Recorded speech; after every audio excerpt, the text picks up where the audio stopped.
wavelength division multiplexing.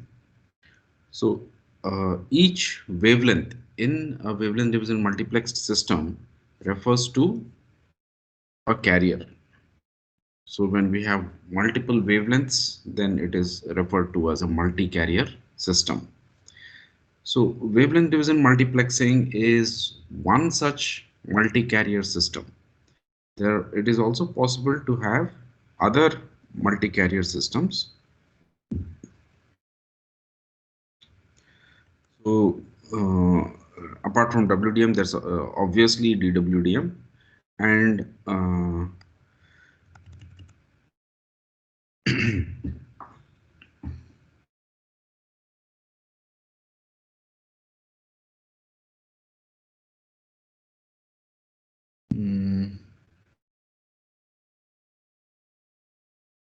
this is about the same WDM systems.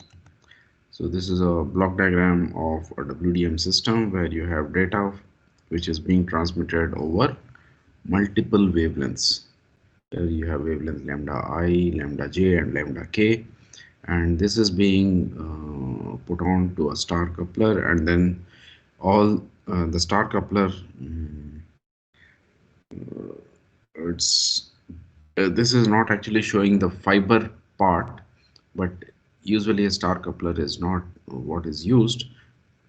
But yeah, in some specific scenarios, a star coupler may be used where the distance of transmission is not very high.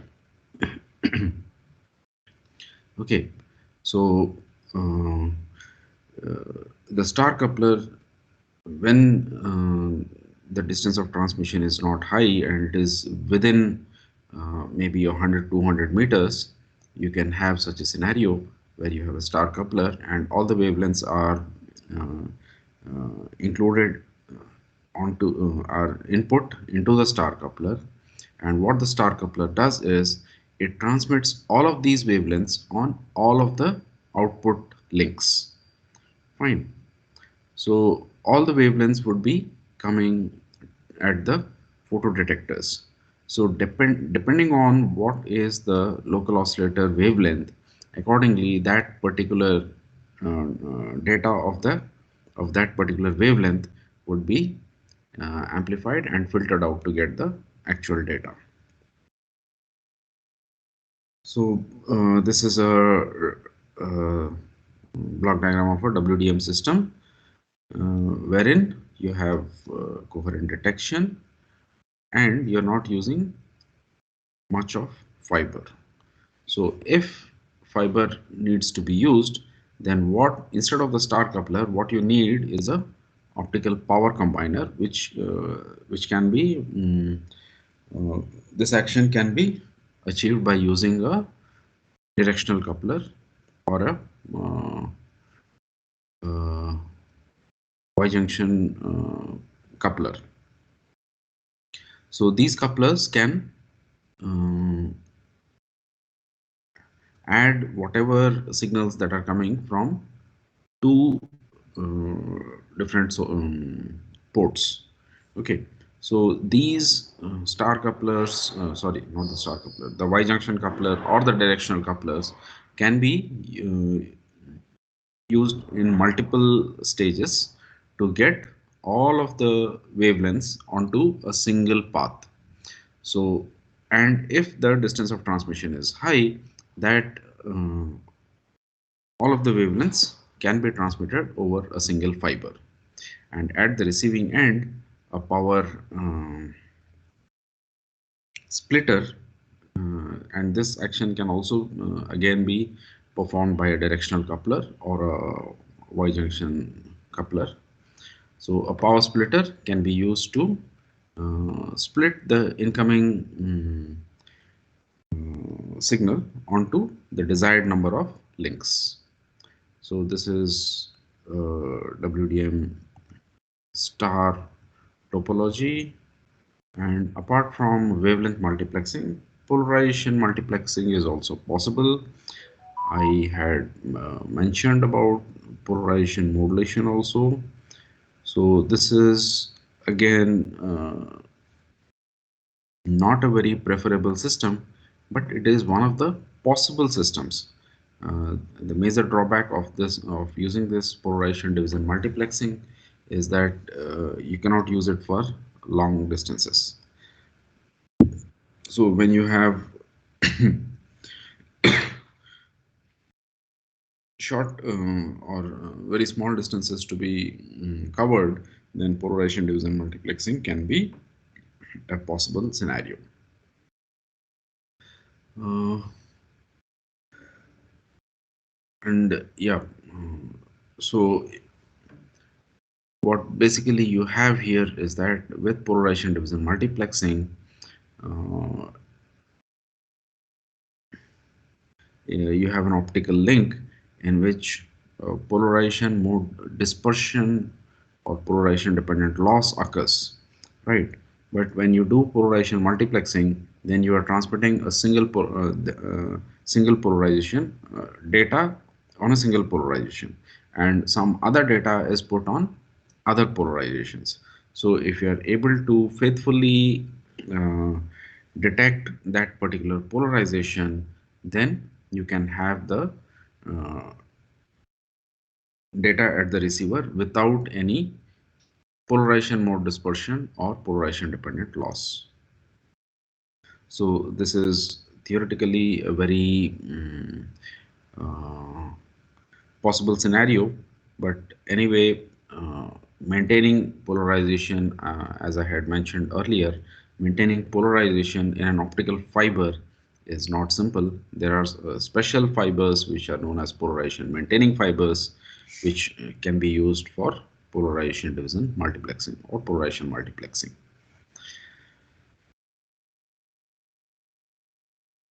So, uh, so if you're using polarization multiplexing, you have advantages in that the optical SNR sensitivity is better and the tolerance to self-phase modulation is better than the return to zero DQPSK method. So this is what is uh, also commonly used in fiber optic communications.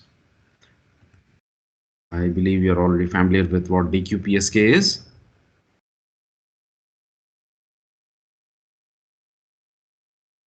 Anyone? पता है DQPSK क्या है?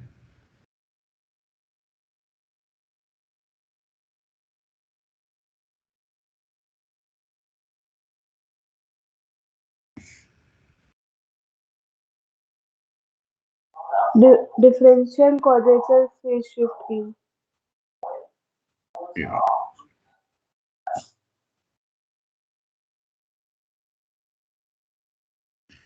So, uh, So the main drawback with polarization multiplexing is detection is polarization sensitive. So you need to have the correct polarization detection. Otherwise, you'll have a lot of error at the receiver. So this does add to the receiver complexity, but uh, there are advantages and disadvantages also.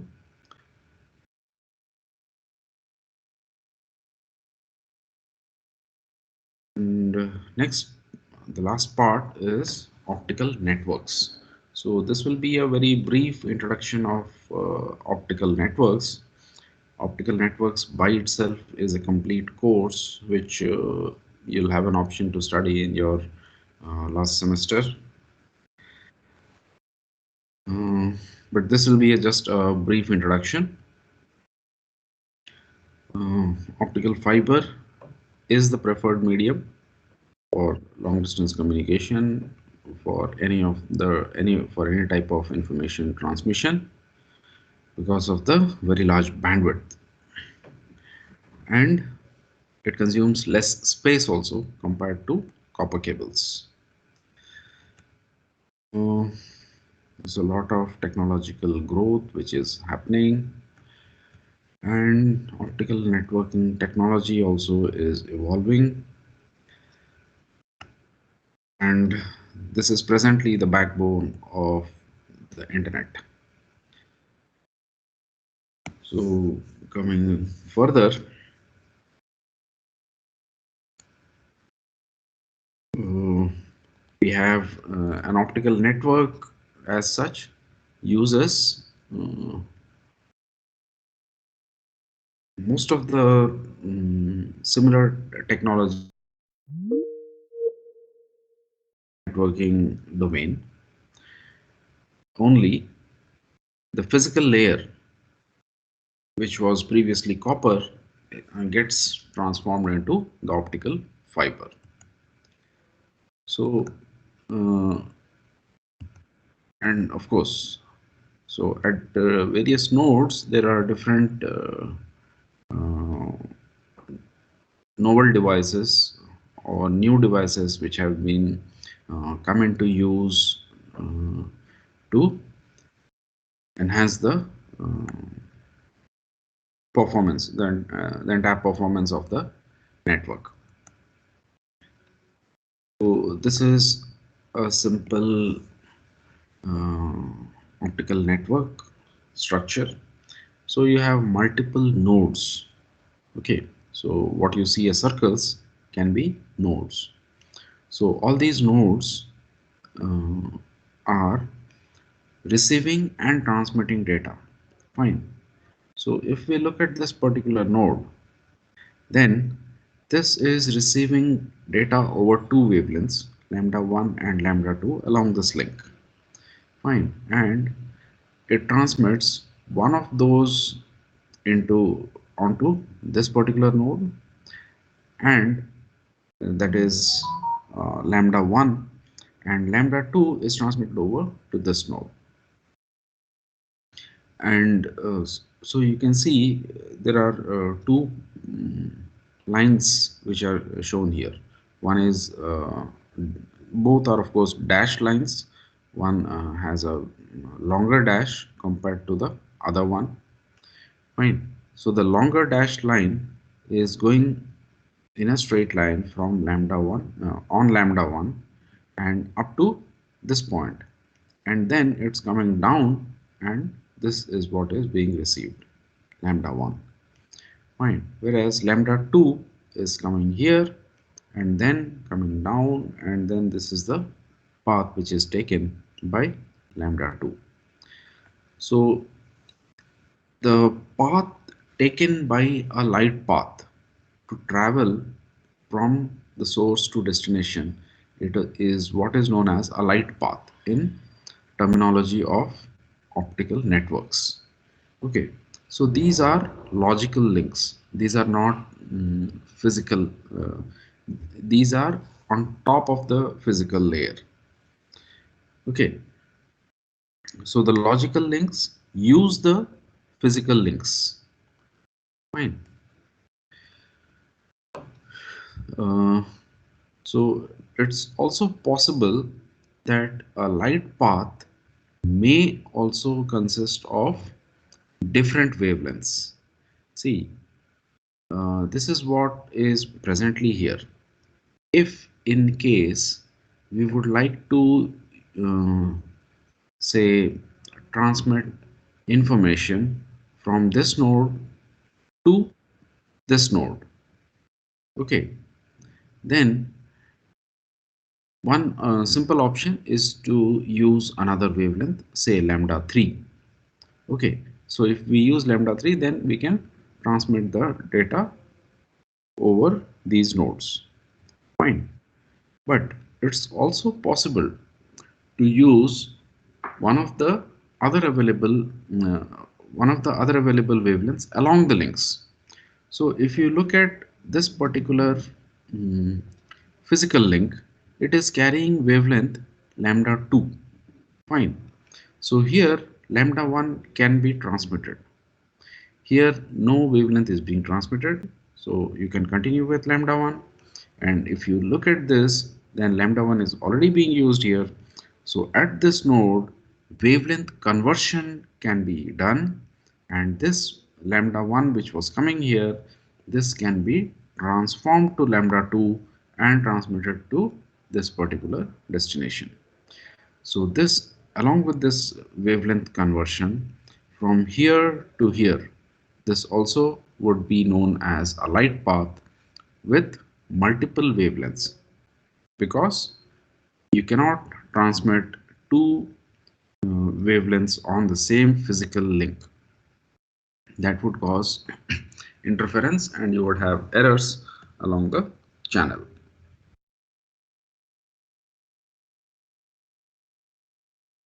So the optical fibers provide the physical connections, and these physical connections or fiber links are used to establish logical links where the destination is reached by uh, traveling through one or more nodes. So it can be a single hop or multiple hops.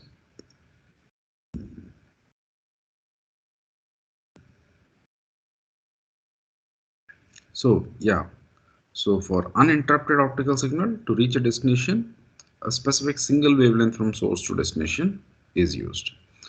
So this is preferred to use a single wavelength.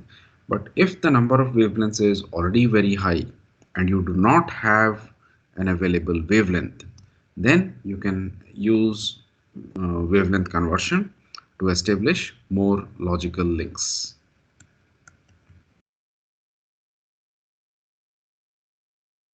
So in optical networks, yeah, in an optical fiber, you can have unidirectional or bidirectional transmission over the same optical fiber.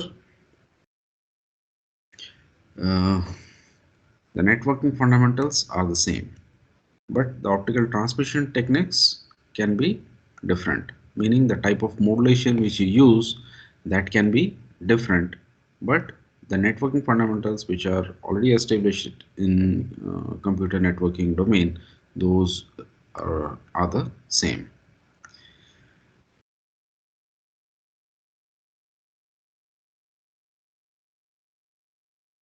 So this is about switching or routing the messages to the final destinations.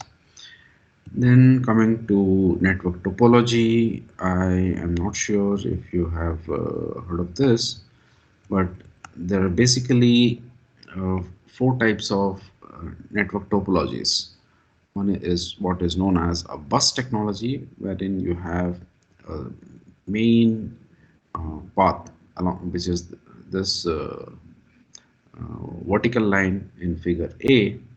So from this vertical line, you can have multiple nodes connected. Fine. This has a drawback that if there is a, a break in this vertical line, then you have then the network connectivity is lost. Fine.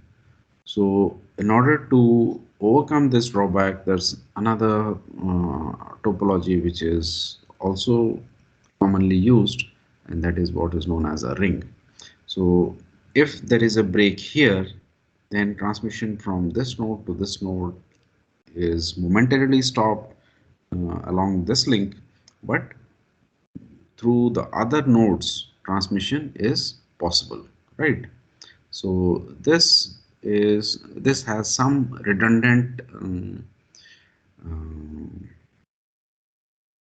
some redundancy in the network. So a ring is preferable over a bus, and this is what is known as a star topology. And in a star topology, if this is the central office and you connect the central office with multiple distribution points or users, then you get the best possible speed. Okay. In a ring or a bus, you do not get the best possible uh,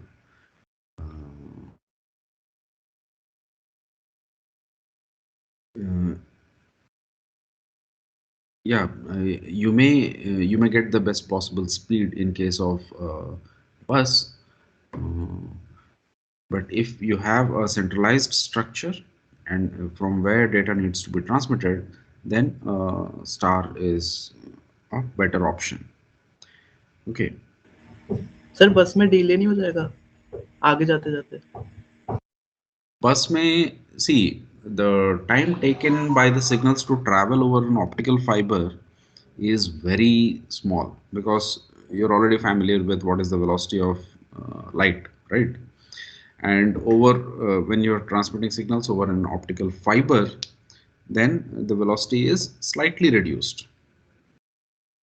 Fine. So this distances that you that are usually covered in a bus topology, these are usually of the order of a kilometer or so. So if you're talking about a kilometer or so, this bus topology has the advantage that each node is connected to each other node directly through the fiber. Okay, so delay will not be a problem. Okay, but this does not have redundant paths. That is the major drawback of the bus topology. Okay, even for the star topology also, you do not have a redundant path. Okay, so if there is a disconnection, then the link is lost. The connection is broken. So in order to have the best possible network, a mesh is always preferable. Wherein if one link is broken, there are always one or two alternate paths which can be used as backup paths. So this is what is a mesh network, and it's not necessary that each node must be interconnected with all other nodes. Uh, but yeah, that is the best possible mesh. But having that best possible mesh would mean that you need to invest a lot of optical fiber for connecting all of the nodes. So usually in a mesh, you do not have interconnection among all nodes, but only some nodes. Okay, so out of these, maybe this node and sorry, this link, and this link, and this link may be enough. It need not be. So what I can see here, there are I think about six.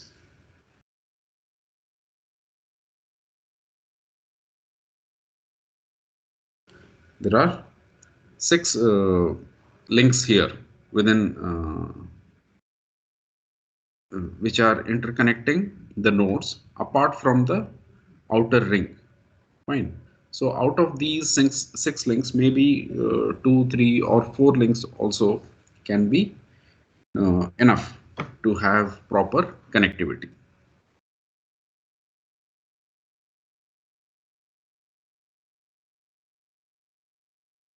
The topology that we have at MNIT is more of a ring structure, and at, at some points we have probably some direct links in between. So the basic ring is there, and apart from that, it's not a complete mesh, but I think one or maybe two uh, additional redundant paths are there.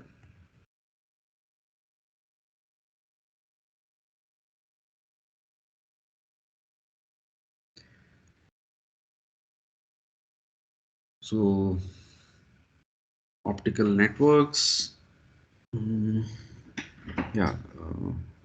So to use the optical network uh, with the best possible speed, there are different networking technologies also which have come up, and among these, SONET or SDH is one of the most popular, and which comes under this synchronous networks.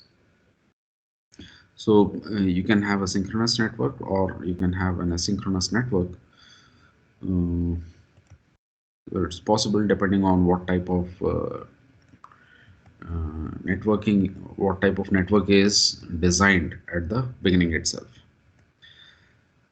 So Another type is a wavelength routing network, in which you have you can see here uh, this node 2 is changing the path of it is actually doing a wavelength, it is actually doing a wavelength conversion. So this is the logical link lambda 2, and this is lambda 1. So this is one logical link, and this is the other logical link. Fine. So we have two light paths. So a simpler one would be use lambda 1 here and lambda 2 here. So, but this is just to demonstrate that this kind of thing is possible, and when the number of wavelengths is very high, then this type of techniques can be used to enhance the capacity of the network. So this is about wavelength routing. Uh,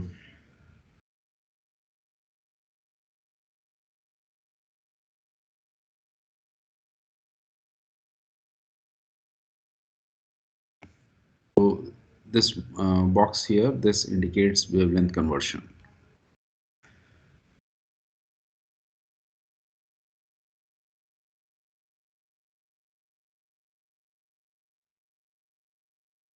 So wavelength conversion. So when you have wavelength conversion devices or optical switches, this is also known as wavelength convertible network.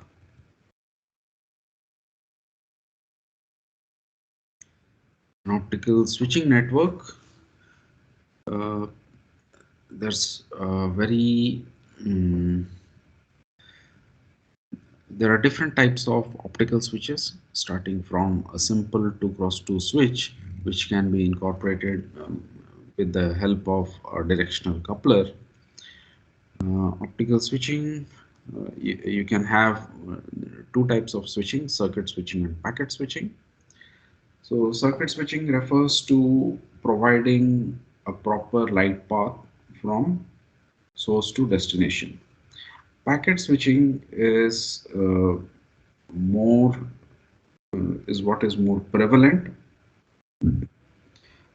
Whatever information is being transmitted from the source, that is converted into packets, and each packet has a packet header, and the header would identify the packet information, and accordingly you have the packet would be transmitted based on the destination of that particular packet. So you can so using packet switching, you can enhance the capacity of a network. In case of a circuit switching, you provide a dedicated point-to-point link for a user, whereas in case of packet switching, uh, whenever whenever the channel is idle, a packet can be transmitted over the channel. So that way, packet switching enhances the data carrying capacity of the network. So this switching, circuit switching is simpler. Packet switching is more complex, because at each node a packet header needs to be read, wherein the node will identify where this particular packet needs to be sent to, what is its destination. So that would need a lot of processing, and hence it is more complex, and there's a slight delay also which is introduced in packet switching. So uh, the optical switches are relatively new. These are not usually deployed in small networks, but for very large networks, optical switches are very useful thing to have, because the capability of these large arrays of optical switches, which can switch signals from one port to another depending on what is the content of the packet header, that is a very, means, if you do everything in the optical domain itself, then the time consumed to process the packet becomes very less. So that's what is done by the optical cross connects. So optical cross connects, in short, are denoted by OXCs. So these are multiple switches, multiple optical switches, which are combined together to have a very large system wherein you have hundreds of incoming optical signals and hundreds of output optical signals. So that is the type of capability of an optical cross connect. So these are usually deployed in very large networks.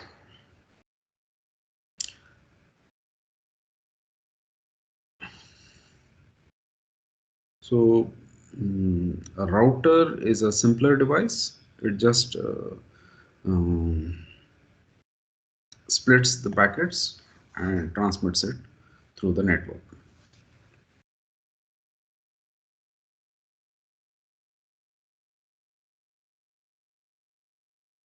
So it's possible that you can use either circuit switching or packet switching in the high capacity networks. Circuit switching, the network must be set up between the transmitter and receiver before initiating the transfer of data. So if the network is not set up, the connection is not set up between the transmitter and receiver, then there can be loss of data. Uh,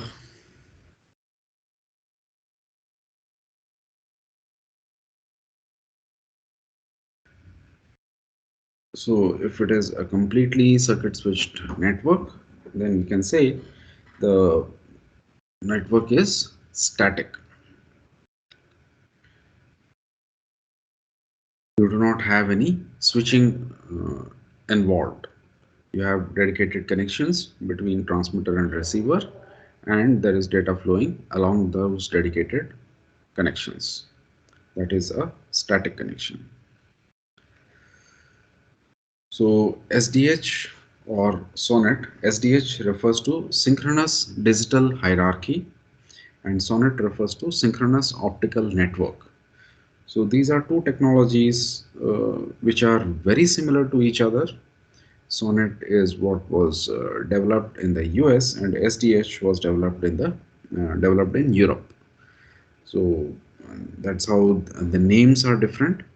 However, the technology used is very similar in SDH and SONET, and these are synchronous network technologies with the optical fiber as the backbone.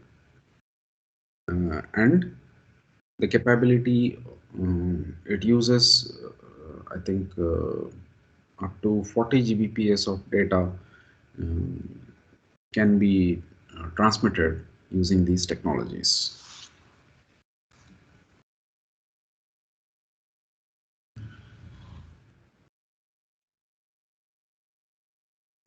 So this SDH and SONET are circuit switched, static circuit switched networks.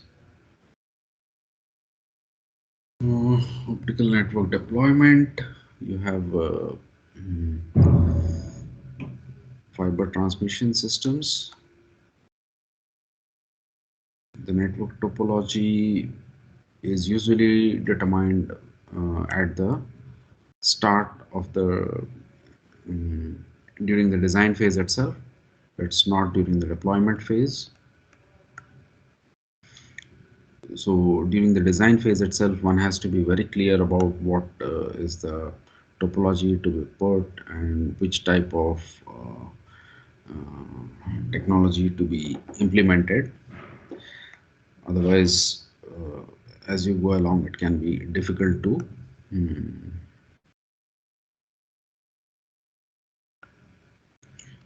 implement.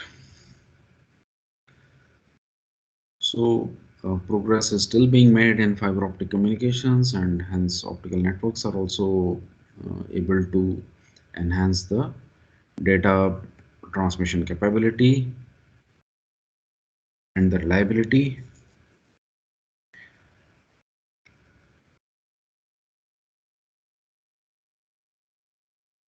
So network protection and survivability, these are topics which need to be mm,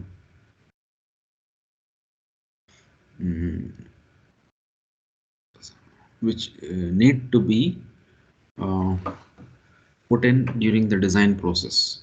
When you're designing a network, you need to check whether there is any network protection or not.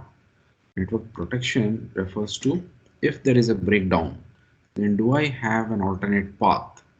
So, or a redundant path. So that gives you protection. Uh, so almost all of the networks usually have a redundant path to have network protection. And survivability means the nodes should be able to identify that there is a breakage in one of the links, and they need to use the alternate available links to transmit the data.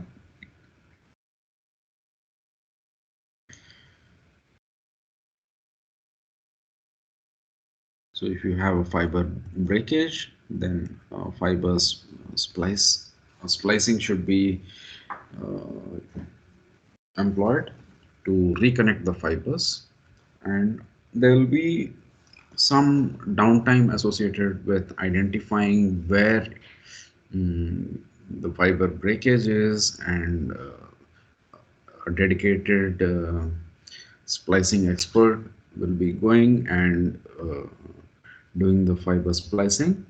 So that will take some time for recovery of the link. So during that link recovery time, there has to be an alternate path. So there are higher protocol layers which have procedures to recover from link failures. The recovery time to minimize data loss is still quite long. This is of the order of seconds. In the optical layer, the recovery time is much lower. It is of the order of some milliseconds. Uh, so survivability, the network should be aware of what are the available alternate paths. So, the basic function is to restore and provide protection in case of an optical network component failure. So it's possible that one of the nodes also may have some component failure. So uh, in such a scenario, there has to be an alternate, of course, if um, that particular node is directly connected to a user, then that particular user would be affected for quite a long time. But other users on the network should not be hampered by that particular node failure.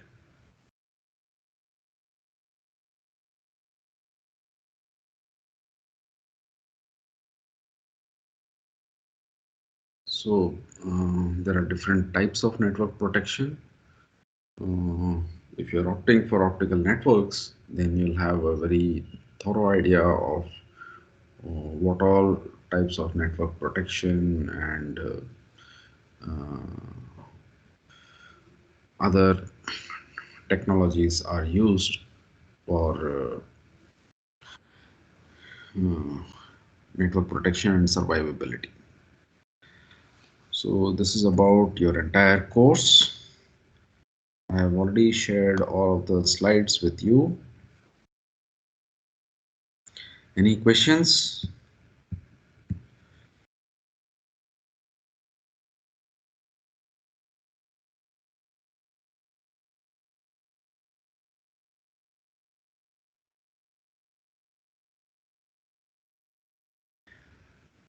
Well, uh, so tomorrow onwards, I do not have anything to teach, but I think we have about how much time?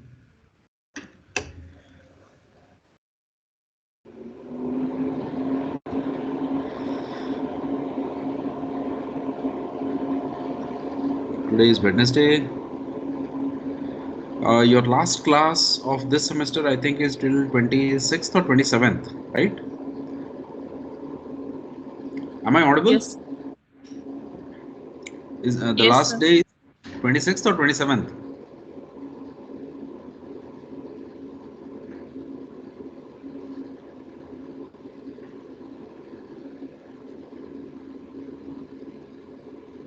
Sir, I think it is 28. 20?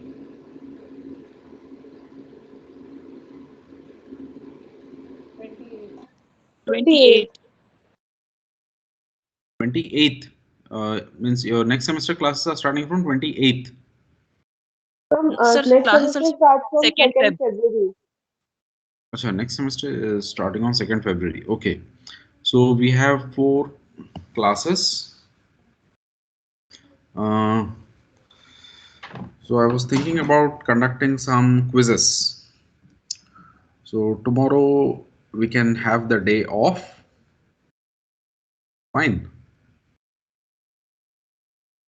Hello. Am I audible? Yes, sir. Yeah. So tomorrow you can have the day off. Next week, 24th is Monday. 26th is a holiday, right? And we have 27th. 24th and 27th. Next week we have 2 classes. So I was thinking about at least 2 quizzes. Okay. Uh, so on 24th, you can brush up on what all we have read up to the midterm part, and on 27th we can have the remaining course.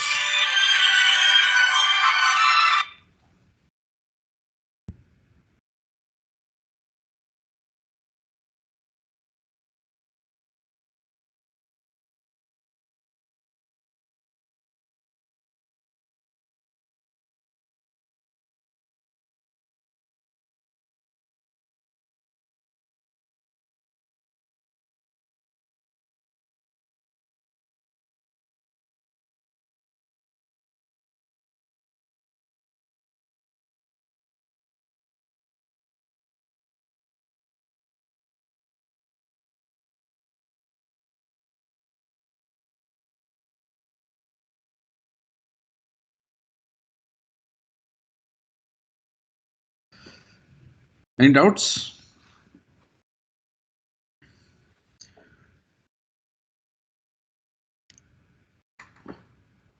So we are meeting up on Monday again. Fine. If you want to discuss anything tomorrow morning, then let me know by today evening. Okay. There's nothing more. You all can leave and refresh yourself for the next class.